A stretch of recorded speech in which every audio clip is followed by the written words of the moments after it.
What's going on, everybody? Welcome to another Whiskey, Web, and Whatnot with myself, Robbie the Wagner, and my co-host, as always, Charles William Carpenter III. With our guest today, Stephen Shaw. How's it going, Stephen? Good, guys. How's it going? Good, good. It's better than last week. Yeah. That is for sure. Yeah, so for folks who haven't heard of you, do you want to give a quick intro into who you are and what you do? Yeah, so I'm Stephen Shaw. That's pretty obvious. But I work for CodePen, building kind of a code editor for the web. You've probably run across it in some capacity. People frequently use it for sharing code samples or demos or, showing off their work. And I've been doing that about 4 years now, actually over 4 years now. And we got some great stuff cooking behind the scenes that isn't public yet, but is really exciting, and y'all should stay tuned for that. I also ran a live stream where we did animation, web animation, live on the air, kind of recreating Dribble UI animations and all that, called Keyframers with David Khorshid. We both have been rather busy with other things for the past 2 years or so it's just kind of been on hiatus.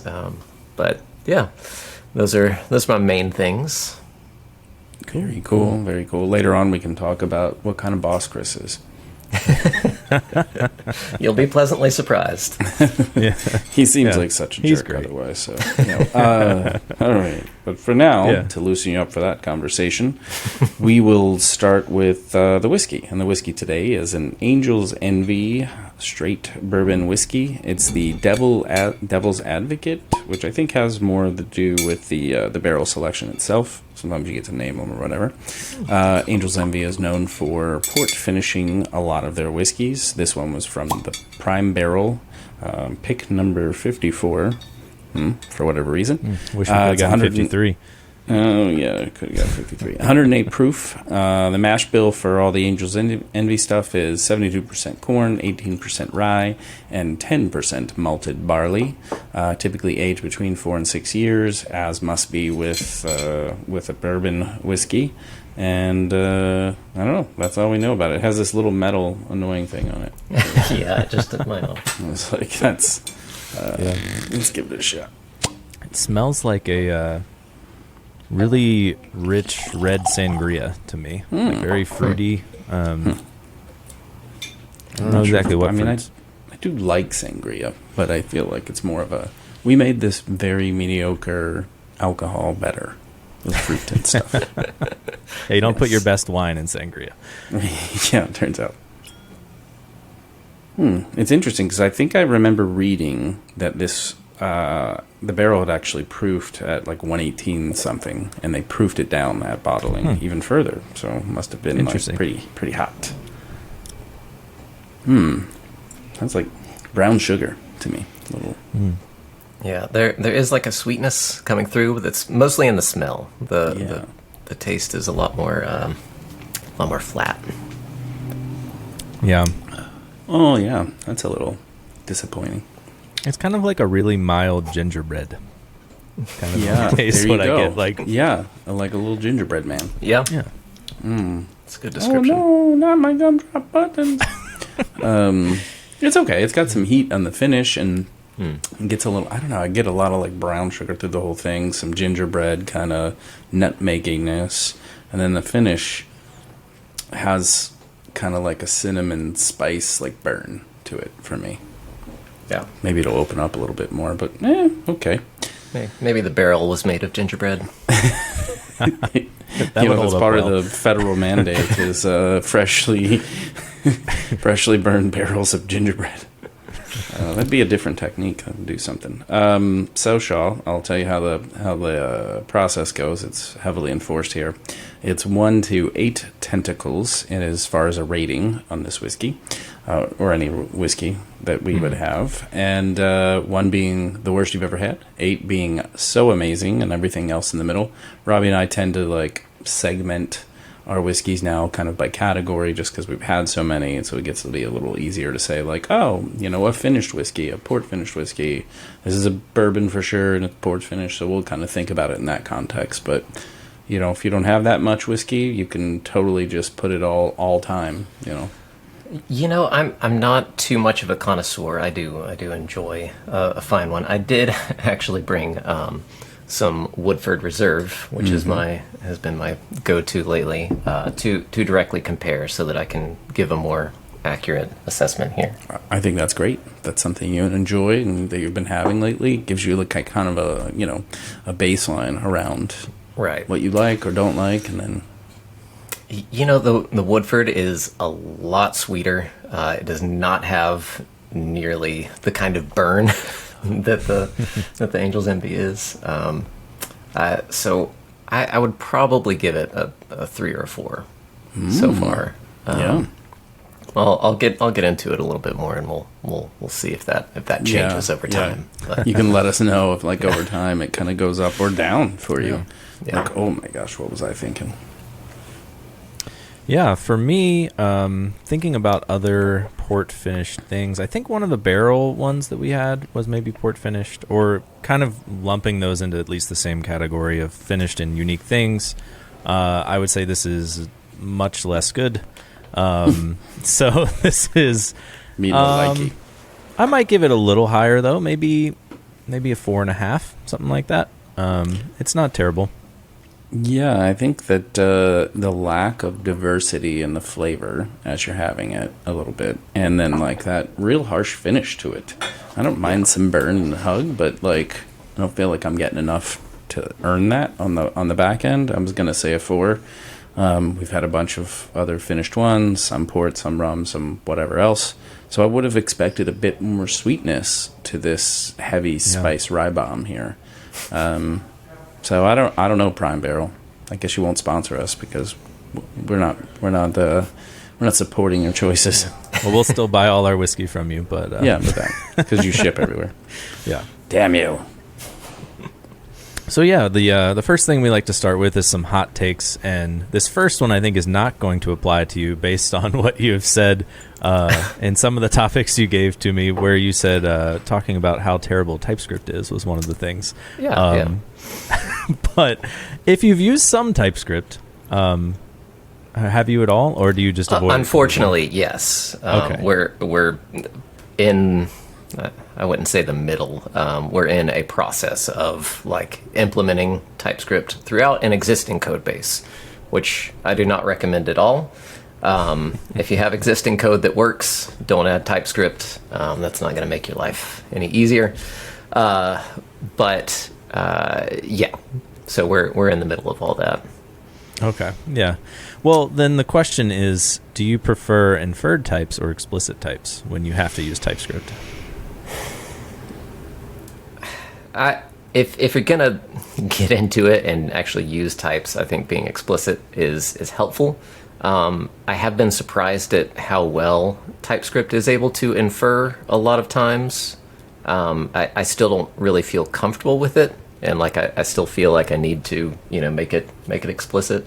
But overall, yeah, go explicit if you can. Gotcha. What about for CSS? Do you use Tailwind, Vanilla CSS, something else? Not a Tailwind fan. I learned coding in the 90s, and inline styles were all you could use, and that was fine for the time. But we've grown up a bit, and I do not prefer that. The flavor we use is just Sass, SCSS at CodePen, and that's just kind of been my go-to. It's just enough like extra on top of CSS for convenience, nesting and variables and easy imports and mix-ins and that kind of stuff, without being overbearing. So yeah, I'll generally just gravitate towards Sass just for convenience. Gotcha. It's reasonable.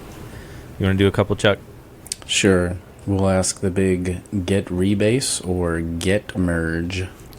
The See, I'm more of a Git UI kind of guy. Yeah. Same. So most of my rebase experience is Googling. I've screwed things up horribly in my branch. How do I fix this? And copying and pasting that. I got into source control way late in the game. It was probably only like 6 years ago that I even really started dabbling. And I think at the time I even chose something weird like Subversion or something like that. I don't really even remember. So like my Git knowledge is not very, very strong. I'm totally comfortable, moving around in it, and I love, working in GitHub and that kind of setup. But yeah, the like intricacies of it, I always get a little bit lost in. Right. I want to stick on the initial topic then of this, and you seem like a very if it ain't broke, don't try and force your tool on me kind of guy. Yeah. That's safe to say. And you're mentioning that TypeScript's, you're converting an existing project, and I'm guessing that's just kind of a team decision for whatever pros and cons were decided upon there. So I'm just curious. You're not a fan of TypeScript in general, but here you are going on this journey. How did you get into that then? Like, what was the thing that is like, well, we still need it? So overall, it's one team member, kind of with more experience in it. not Chris, Robert, a guy on our and you don't have team. to out anybody by name. Robert. He's amazing, but he just prefers it because it does help catch a lot of things. But the main problem for me is so much of our app is completely dynamic. It happens at runtime because we're querying for data and we're running all these things based on those callbacks, and you really just end up with a situation where TypeScript isn't actually catching any of that, and all that work to set up TypeScript in those utilities, like you get, helpful hints in VS Code and all that kind of stuff, but it's not actually catching any problems, and you spend more time like setting up the types or like debugging what TypeScript actually wants instead of actually, implementing the code or writing tests that, would actually help. So if TypeScript was a little more client side, like I'd totally be on board with it, and we're currently looking at some things like Zod that do client-side validation for content and can actually output TypeScript types based on that validation. Like that's super great. So that's mainly like our process right now is the TypeScript adds a lot of useful information for our tool base, and does catch some things where you're not misusing functions, and you get that helpful hinting, but it's not helping too much with our actual runtime app. So just casting as any, that's how you fix it. Just fine.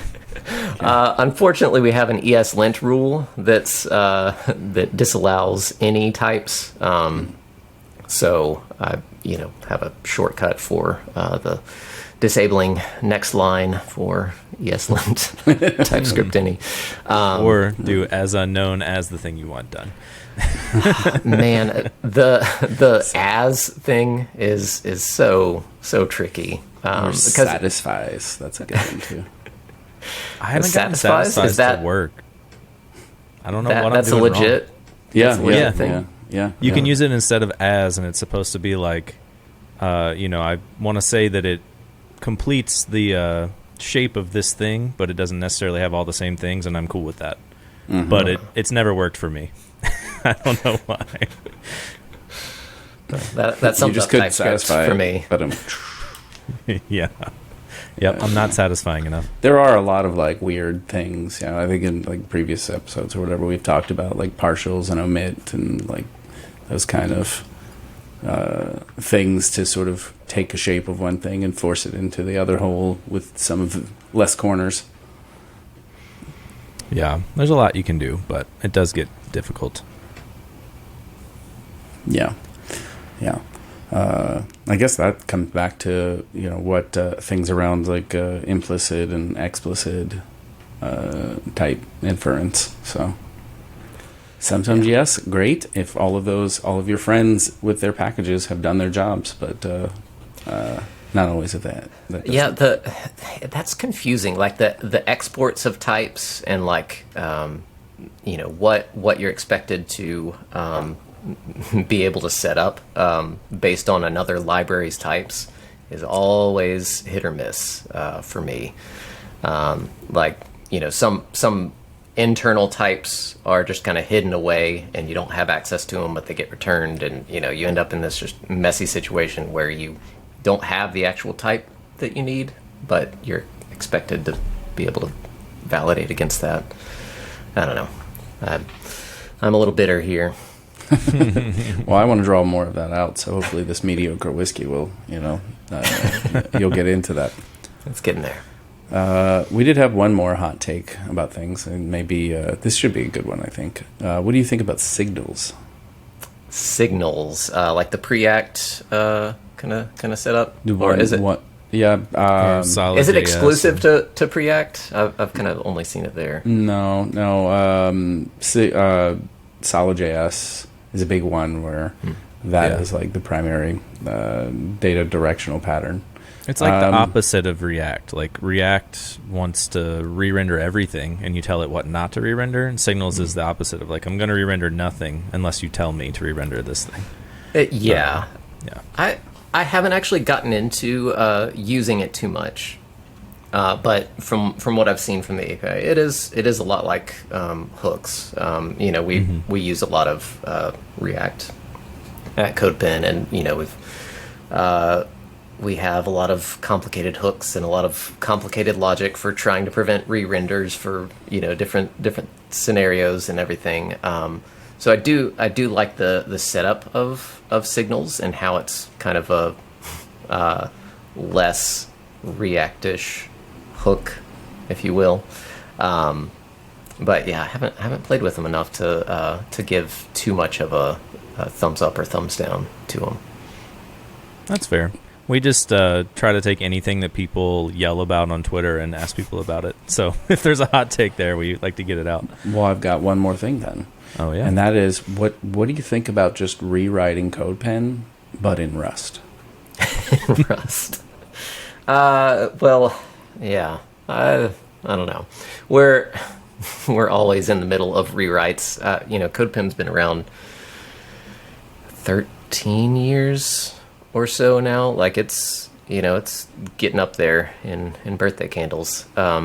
It's I forget what it started out as, but it ended up being a Ruby on Rails app, and now we're in this process where it's like a quarter Ruby on Rails, a quarter React rendered UI, a quarter like GraphQL that's hitting the Ruby on Rails API, and a quarter GraphQL API that's hitting a Go API. So there's a whole like mishmash of things that are just all integrated, which works surprisingly well for now. But yeah, the goal is kind of migrating away from Ruby into this Go-based API and a more fully React front end and server-side rendering with like Next and that kind of stuff. So fancy. No opinion on Rust, but Go seems to be doing fine for us. But you're fine with Next and all of that VC money, huh? Yeah. If they can redirect some of that to us, that'd be great. There you go. You've got the one part that Guillermo hasn't really like narrowed down the talent on yet, and so if you could just swoop in, be set. Yeah, I remember there being some kind of like very cool magic in like the now that you mentioned Go, when Chris was on, he was like talking about this like, I don't know, just like on the fly like re-render magic that happens when people like kind of make changes within CodePen, and then it's like and how Yeah. Version controlling of that happens. And... Right. So, we're working on top secret stuff. As you can imagine, it's probably a code editor of some sort. And, the big part of CodePen is instant rendering of things. And so, we're working through all that in new GoP API stuff and, handling how those conversions happen. Yeah. So, yeah.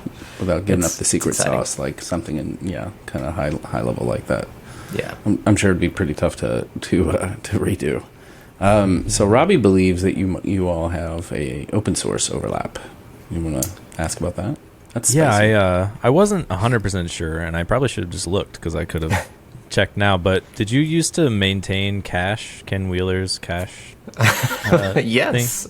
Okay. Yeah. That's funny. I think I submitted a few issues there, or maybe a PR or two or something, and chatted with you some on there years ago. So. We probably argued heavily about some implementation details. I was highly opinionated at the time as to what it should be.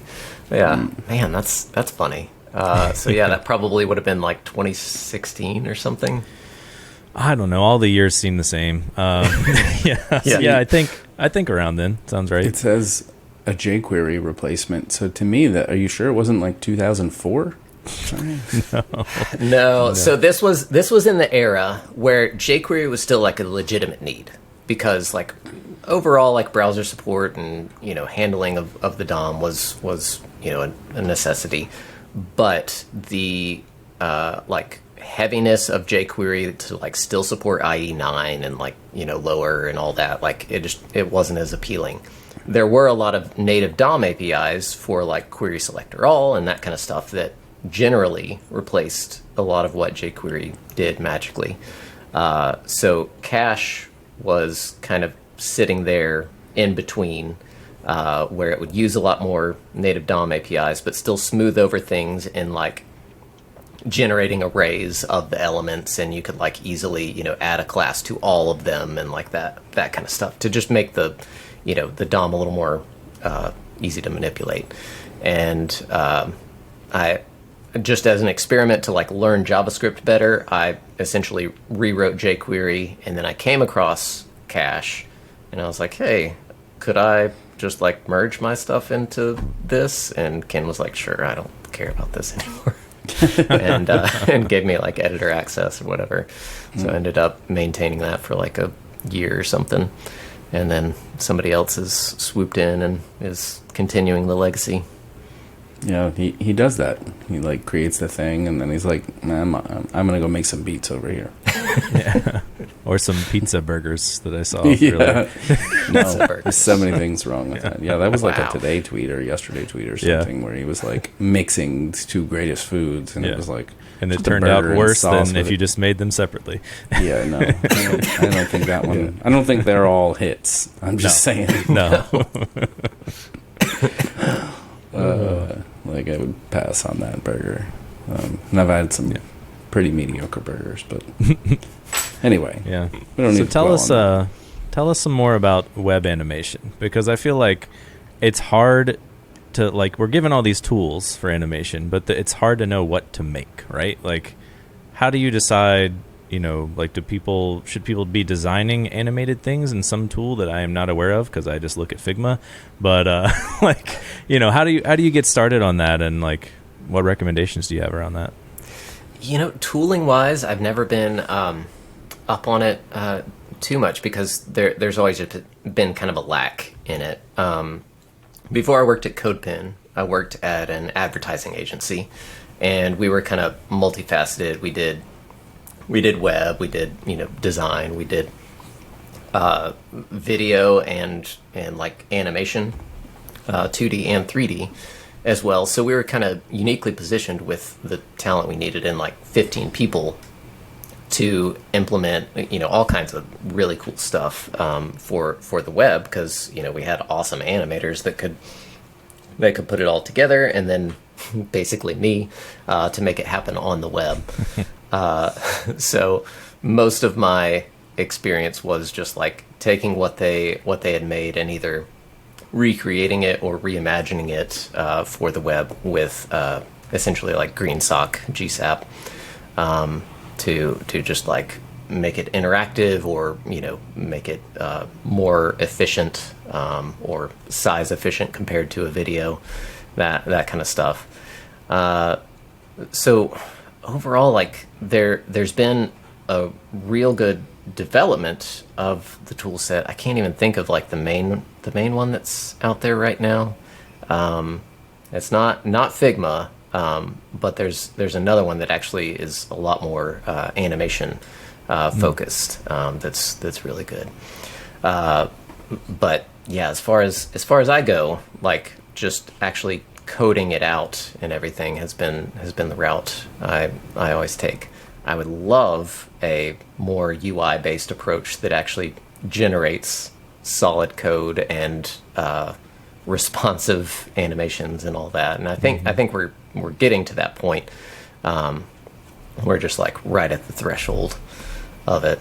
But yeah, GSAP is still kind of my go-to if I have something intensive that I want to get done. But for the most part, CSS animation gets a lot done these days, especially. Yeah. I mean, I feel like we're always just chasing what Flash gave us forever ago. Like, I know. Right. It really is surprising how far we were able to go in the late 90s and early 2000s. Do things with websites that was meant to be for like cartoons and other animations. Like if I want to remake Ren and Stimpy, what replaces Flash for me? Yeah. There's not too much right now. Rive is one that's been coming up. I haven't gotten a chance to play with that too much, but that one I think is intended to kind of be somewhere between like Adobe to web animation. But yeah, that there really isn't a good just like Flash-like option right now.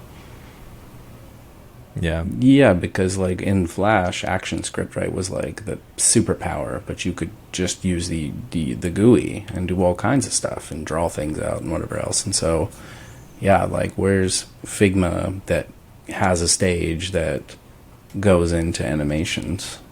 Yeah. All right, I'm gonna jump off here and go make this software right now. Apparently, there's a real need in the space. I think so. Yeah, so I guess taking that a step further, you had mentioned, I guess it's not really related, but like things that we can't really do on the web very well yet. You had mentioned the future of VR and AR in the web.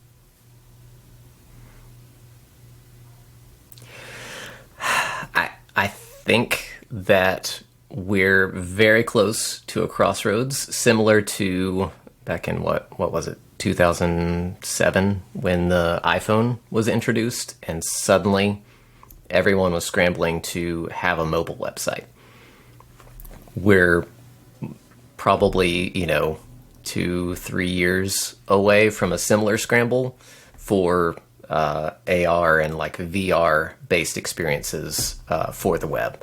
We've had experimental kind of stuff, and little things like view this product in your room kind of interactions on the web that have been cool to see, but we're just like a consumer ready device introduction away from the need for like web APIs and real web tools for developing those kinds of augmented reality or virtual reality experiences on the web. And there's been some good work done in that space, but I don't think anyone has like real UI or like understanding of how that's going to impact the web as a whole. If you're interacting with the web through an augmented reality device, how does that change things? Like, in the same way that touch changed from, a mouse interaction, and the different ways that we had to account for multi-touch and like zoom and like all these different things. How much more are we going to have to account for, 3D, real-time interaction with with stuff, and trying to display that. And yeah, I don't have the answers for any of that, but I think it's very important for us as web developers to start considering that, because rumor has it that, you know, Apple's introducing some kind of headset this year, and that is probably going to be the wake-up call that a lot of people have needed.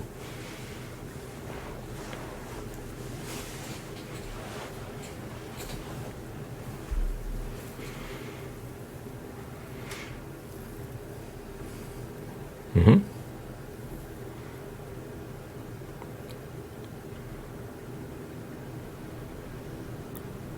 Well, obviously you've got VR games, but they're these weird geeky over, you know, they're not so mass appeal.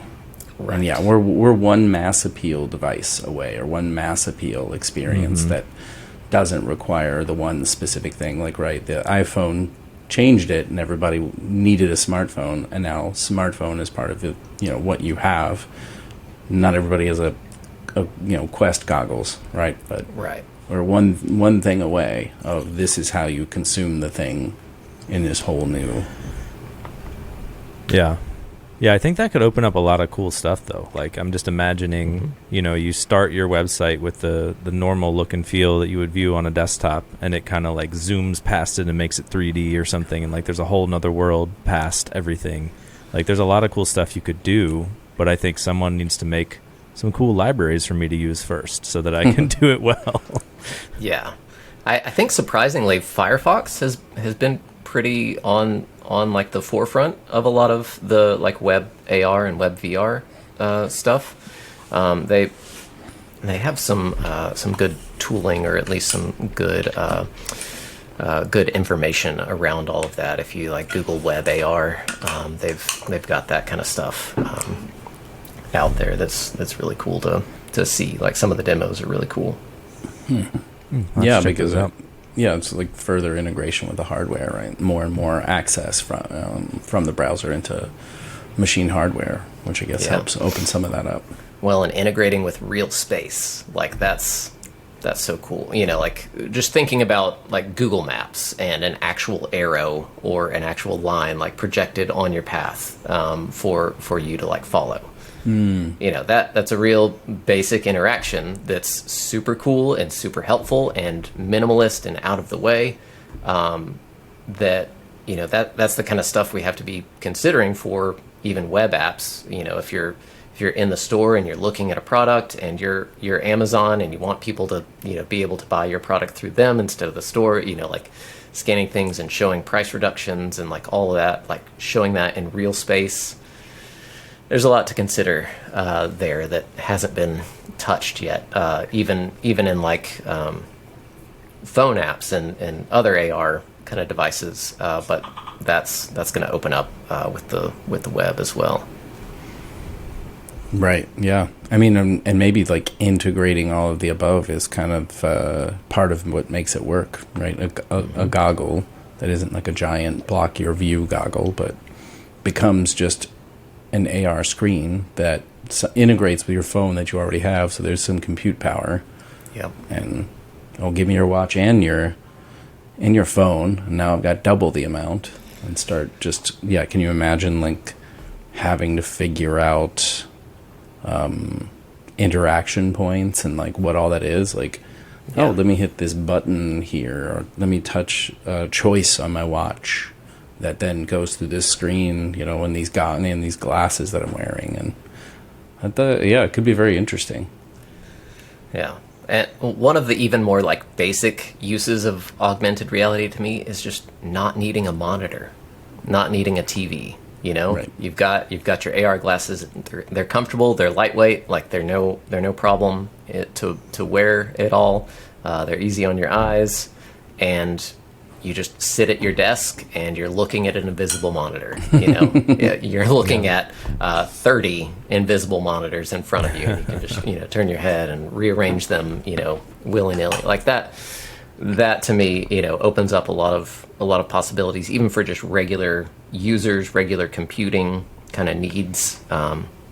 you don't even have to think about monitors necessarily, but thinking about just windows and managing windows in a 3D visual space. All I can see is Minority Report. Exactly, with less arm movements. Yeah. I don't know. I like the arm movements. I like those. Ding. It's gotta be exhausting, though. yeah. For some people, need a Tom Cruise workout to be able to do that. Yeah. Just sell your soul to Scientology. It'll be fine. No, I didn't say that. No, they don't listen to this. It's totally fine. Who, Tom Cruise or all Scientology? Tom Cruise or Scientology. Or any Scientologist whatsoever. They're both fair game. Yeah.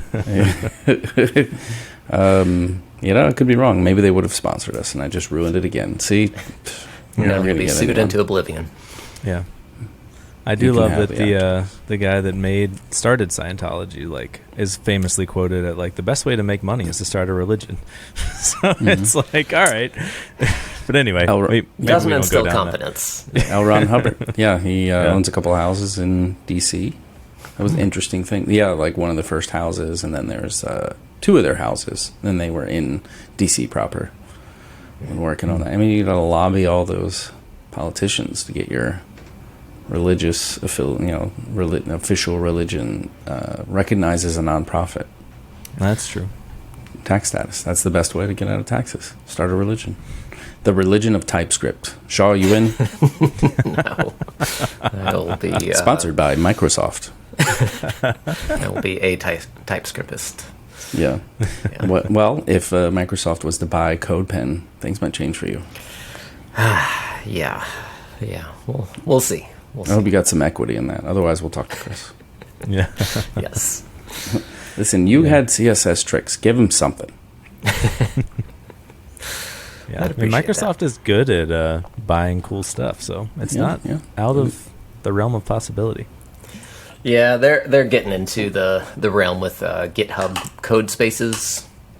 They've kind of got their own pony going there. Mm. Yeah, I feel like CodePen has its kind of niche in type of user, though. So you talk about animations and CSS art and all of that.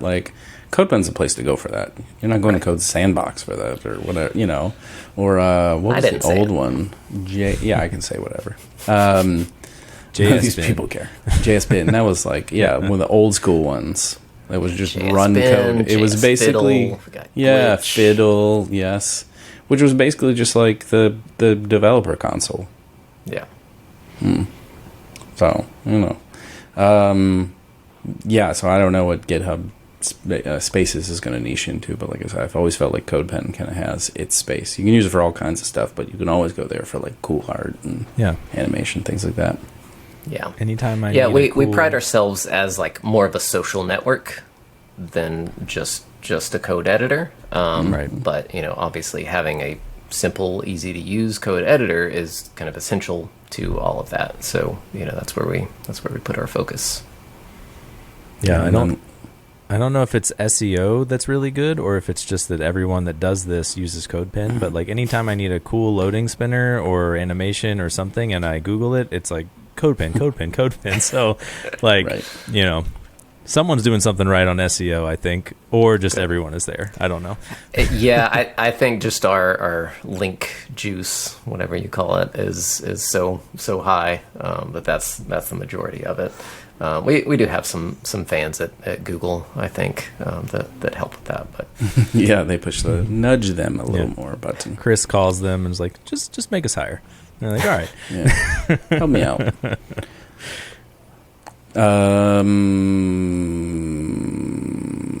Okay. No, I had something and then I lost it for a second. Well, did you find it, or should we move on to the next thing? Well, no. Let's talk a little bit about you were talking early career, how you created jQuery or something, and yes. Working at an agency, and what was your path into this career? Man. So there's a photo of me as a baby, probably 1987. Something like that, with one of the early laptops that's really not a laptop, but more of like this computer tower that had like a detachable keyboard on the front, and then like the monitor was behind that.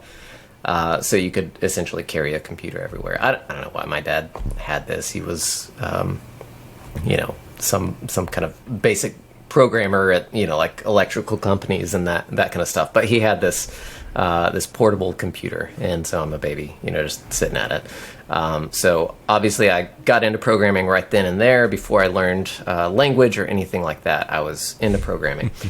No, I later in like early teens, I remember sitting at my dad's laptop in a cabin in the middle of the woods, no internet or anything like that, because it was not that time in the 90s, and I found an HTML file and I found the view source option.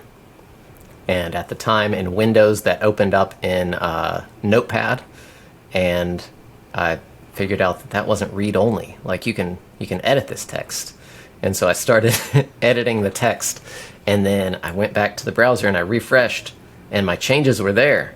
And so this important documentation that my dad had was now transformed into a list of my favorite Sonic characters, and this was this light bulb moment for me, that computers, it's more than just like these icons and stuff that you can click on. Like you can actually get them to do things. And so from there, I just kind of kept diving into HTML. I'm like around the time like GeoCities and Tripod and Angel Fire and all those were kind of the rage.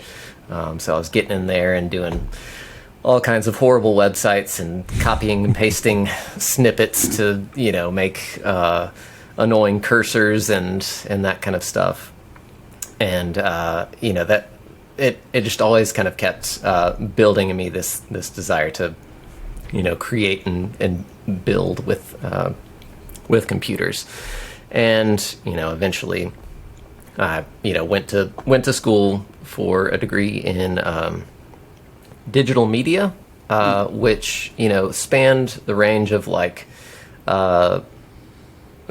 like audio production and like video production and like a small segment on web, and we did like a little bit of Flash and like all kinds of random stuff, but we I was always killing it on the web projects and that kind of stuff. And the other stuff was like so helpful to have, and like gave me a different perspective on like how the web could be used in like animation and all that kind of stuff.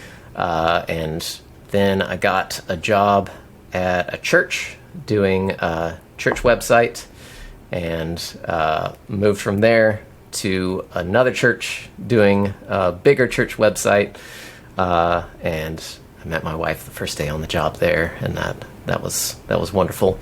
And so I was working there, and like that experience, like working in a church and building a church website, like that's a very kind of unique setup, because there's a lot of different people with a lot of different needs, but ultimately you're like trying to serve the like congregation or like the people that they're trying to reach. And so the perspective there that I learned was like, we really have to be conscious of who we're talking to, what they need, and how we can connect with them, like how we can kind of build that relationship. And so from there, I got a job at an advertising agency, and kind of carried some of those values over of like thinking about the audience, thinking about like what they need, what they're looking for, and how we can connect with them. And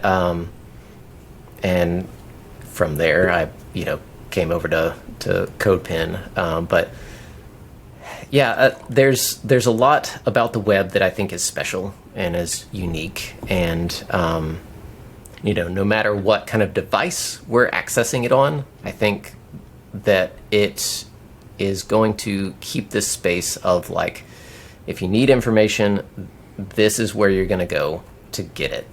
And that's kind of my idea as a web developer. Like, I want to make information accessible. I want to figure out who the audience is and how to best make them connected with what they need. Well, inherently, right there, that's the purpose of HTML, right? Is to make information accessible. And understanding HTML helps you consistently make it accessible, right? Because you understand the information. And sorry, Robbie, I don't want to cut you off, but I will forget my thoughts again. So I'll briefly go through 2 points. First of all, you mentioned your foray into HTML early on, and I just ignored it. And that list, Tails was the right answer, by the way. No, I was going to ask, is it Knuckles or Tails? That was my only thing I wanted to know. Great. Tails was the top for sure. Perfect. And because you can fly. Yeah. What else do you want? Exactly. Anyway, Knuckles can glide, and he could break through walls. He was definitely the better choice, but Tails. Yeah. I mean, he's so likable. I always chose too. Tails. Adorable, likable, all those things. And then the other part is actually I was thinking about when you were talking about your time working for churches and having this sense of responsibility around serving everyone's needs and that. One aspect of that I think is really cool is to have work where you essentially have access to all of your users. It's unknown. It's this pool of people who come into this building, and if I have questions or I need clarification, I can get that. I can go right there and have that, and then learn from that, and then get better at. I think that's like especially early in career. That's a very unique experience to like have access to and know who your users are, and have access to them to like get better at giving them what they need. There's a lot of immediate feedback, I will say. That's a nice one. Internally and externally, you get good information to use. Yeah, sure. I think in general having that access is like a great learning tool, and for later on, well, that's not always the case when it's everyone in the world potentially. It's kind of a different thing. I mean, I know you're not selling T-shirts or something, but still, a lot of people access that site, and your demographics are like all over the place, I'm sure. We did sell T-shirts. We most recently took that down, but yeah. Nobody sent me one. Jerks. Yeah. Talk to Chris. He's got boxes and boxes of them. I will. I'll text him. I'm sure he'll gladly. Okay. Yeah. So the important thing that I think we need to find out here is, have you gotten Tears of the Kingdom yet for your Switch? No, I have not. I've actually not gotten into Breath of the Wild at all, or Tears of the Kingdom. I was never a Zelda guy. I was never a Zelda guy. I think we're interview over. Yeah. So I remember, sometime early '90s. I remember being in probably Toys R Us at the game aisle and looking at what was the game for Game Boy? Link's Awakening. Mm-hmm. I remember holding that in my hand and my mom looking at it. She was like, "There's ghosts and witches and things in this. You can't." So that was the end of my Zelda nostalgia opportunity. So I have played some of them in the more recent eras, but yeah, Breath of the Wild and Tears of the Kingdom, I just haven't gotten into. You should try it. I'm sure you've heard from other people that you should try it, but they are so good. Yeah. Yeah, just as like, if you like any of those games where you have like this super open world for exploring, I think agnostic to the initial storylines, like it does so much with like explaining all those things anyway. You can kind of come in first time, and then you just have this massive world to do all these crazy things. So it just goes on and on. If you like that, then I would say yes. Like, if you played Skyrim and you liked that. There's less vampires, but Yeah, no vampires at all. No. Okay, so I haven't played Skyrim, but there are vampires. Mm-hmm. I thought it was more of a dragons kind of thing. There's dragons, vampires. That's the main story. Yeah. There's mostly dragons, but there's vampires and thieves and murderers and werewolves. There's werewolves. See, they're terrible things. Yeah, and you can somehow be, I think, like both a werewolf and a vampire at the same time, which doesn't make sense. Just don't complete A werepire. all the quests. Is how it works out. Is you're like part of the way through both of them, and you're like you have to fully commit one way or the other, and you're like. Yeah. No, I want all these badass powers. Yeah, Chuck never commits. So he's like, I got the werewolves, the vampires, the thieves, the mages. Everybody's with me. I learned how to like get a party of like 6 following me, and then just it helps you through the whole like main storyline because you've got all these side quests that you didn't complete. So you've got a companion to help you finish the final part, and you're like, no, they all kill people with me. It's fine. Why would I want to become any of them? Like, anyway, speaking of games, I'm uneducated in this, but you said you have beaten Tetris. I didn't know it was beatable. Like that's a thing you can win. So fun fact: after a certain point, Tetris just stops counting. Really? The score reaches a certain point, and Tetris is like, all right, I give up. You did it. But the game actually doesn't end. So in college, I had a DS, and Tetris DS was out and was amazing, and so I was playing in the endless mode and just kind of kept going with it. I was taking it to my classes and playing underneath the desk, and then the ability to just close the DS and like resume later was awesome. And I just kept building up. Once you reach like level 20, the speed is essentially maxed out, and that essentially means that the pieces are just like appearing. But once you get that like balance of working with the pieces in that capacity, it's just kind of the same over and over. So I just kept building up my high score, and I think it was like 999,999,999. It just stops. And unfortunately, it doesn't actually save that high score because it's maxed out. So like the actual high score list doesn't show it. But I've got pictures to prove it if anybody needs. If anybody wants to come challenge you, tweet it at come us at later. Me. Yeah. Yeah, I remember that reminds me of I forget which system and which pinball game it was. So one of our professors had said, like, I maxed out the pinball, and they used, like, signed ints. So, like, it only went to so high. If they had used an unsigned int, it would have, like, gone higher. Like, he wrote them a, like, letter about how they could have done it better or something. I was like, all right, that's a very professory way to do that. Interesting. Thanks, Virginia Tech. Yep. That's what I would have responded with had I made that game. I'd have been like, thanks, prof. That's it. Thanks, prof. That's the whole thing. That's all you get. Yeah, that's my response. So, Charles, what other hobbies do you have? Really not too much right now. So, I've got 2 kids, so they pretty much dominate any free time. But trying to like integrate them in things has been a really interesting process. My oldest is 9, and she's amazing, and my youngest is 4, and so he's like just at the point where he's getting able to like play games and like do things in that capacity. So the Kirby games have been really phenomenal. They've got a lot of like hand-holding kind of options, so that the adult can be the main character, and then the other kind of side characters can, be a lot more of a supportive role. Nice. So yeah, we love to play the Kirby games, or like Mario Kart has awesome options for like staying on the rails, and auto going so that you don't have to hold down A.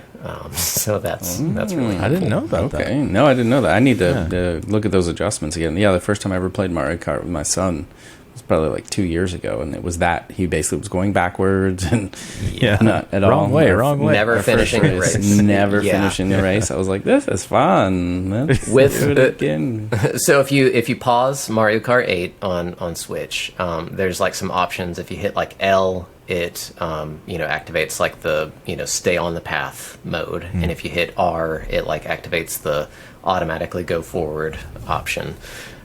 So with both of those in place, my son finishes like 40 seconds after the rest of us. So like we don't have to Nice. wait around or like race for Yeah. him or anything like that.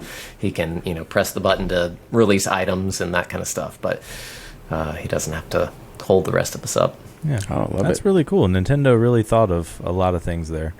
Yeah. Yeah, so like those characters are so appealing to young kids. I mean, my son is 6 and he is obsessed with Mario now. We saw the Mario movie, so that was like the whole next. course. Oh, that's it. He's been playing what is the Odyssey games? Mario Odyssey. So Mario Odyssey, yeah, it's like Mario World Odyssey or something else. But we played Mario Kart before. My daughter, she's not really ready. But she might be ready for Switch now. I didn't think she was, but we'll see what happens. She's 4. She just turned 4. Yeah. Just put on the go automatically mode and she's ready. Exactly. Exactly. They both can race that, and that'll be a big winner this weekend. I'm about to be dad of the year. Yeah. Thanks for people- that. You both get to play Mario Kart for hours. Here you go.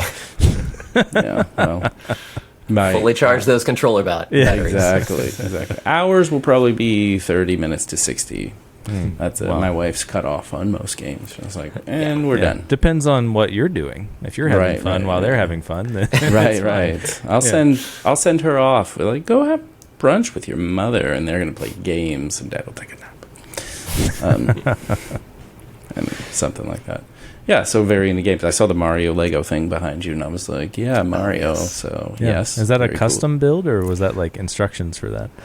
Yeah, that was just some pieces I had. I always loved sprite art. That was one of my initial like computing and programming kind of things. Was like drawing and like generating sprite sheets or like using sprite sheets for animation. I had a short stint in creating fan games and like that kind of stuff. So I always loved sprites, and so when I had the available Lego options, I built a little Mario 3 Mario. Nice. Fun actually, fact though, Mario Legos are not cubes.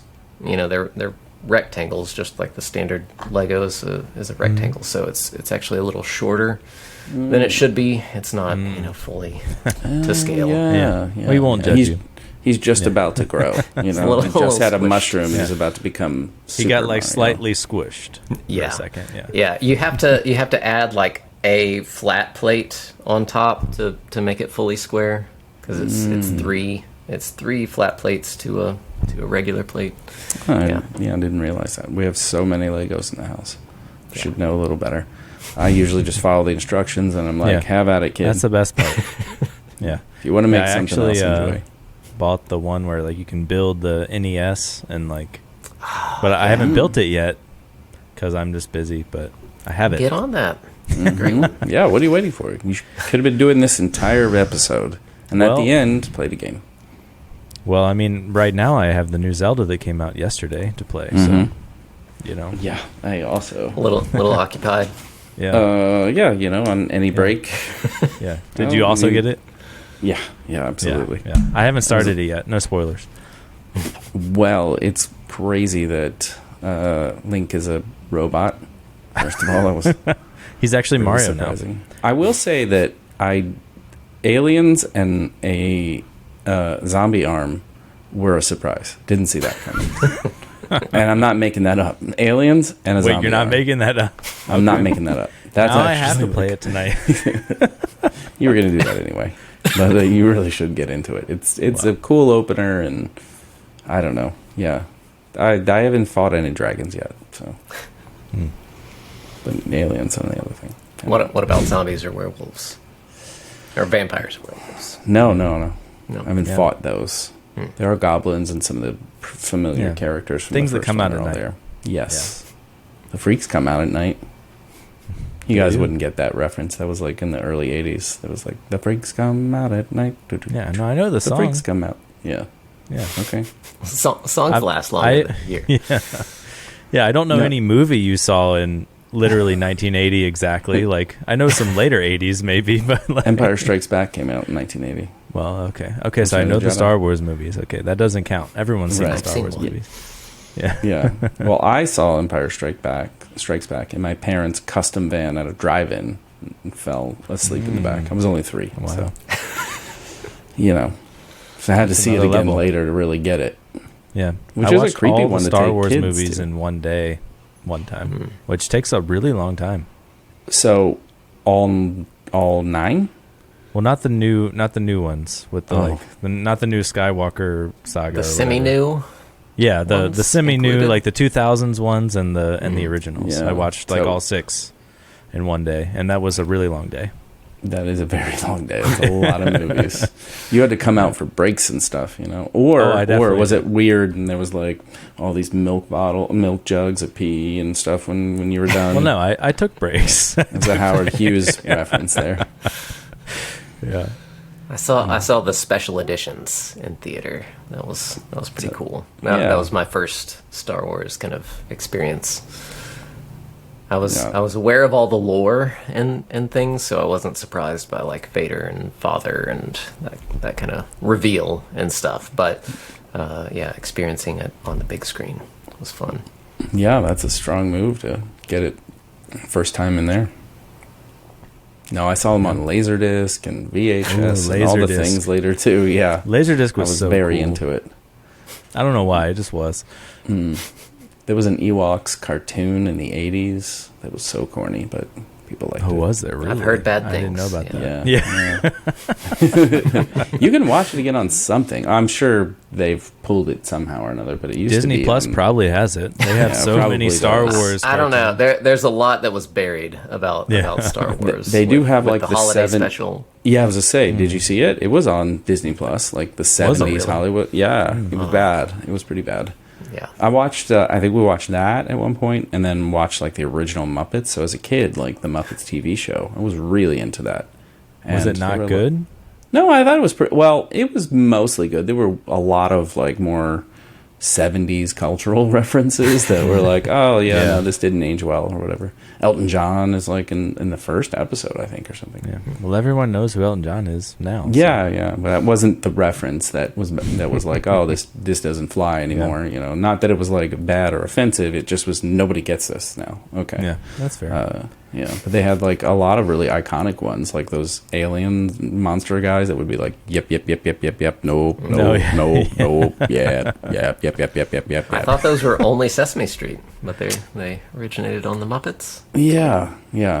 Unless the whiskey is kicking in, I'm fairly certain. I feel good about like now. You might second guess my my puppets. Yeah, who knows? But we are at time here. Is there anything we missed covering? Anything you want to plug before we end? No. Just GoPro on CodePen. There's a lot of great benefits, like privacy and assets.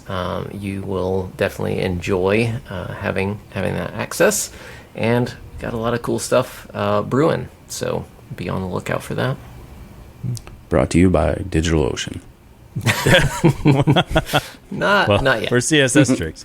I know. All right. Thanks, everyone, for listening. If you liked it, please subscribe, leave us some ratings and reviews. We appreciate it, and we will catch you next time.